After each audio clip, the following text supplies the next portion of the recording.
দেখি আজকে আমার দাদা আছে বাড়ির পাশে লোকেশন, দেখি দাদা কয়টা পোজিং দিতে পারে আর আমি কয়টা পোজিং দেখাই দেবো। দাদা দেখি কোন ছবিগুলো সুন্দর হয়, আমার পোজিংগুলো দেখাই দেওয়া সুন্দর হয় নাকি দাদা একা একা পোজিং দেয় সেগুলো সুন্দর হয়, আজকে আমার দেখবো।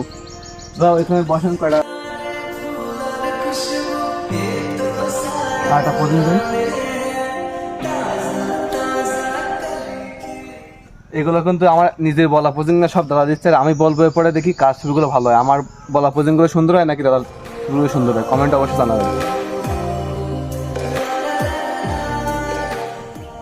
দুইটা পিক তুললাম দাদার বলা পোজিংয়ে, এবার আমি দেখি আমি কেমন পোজিং দিতে পারি, দাদার হেল্প করতে পারি।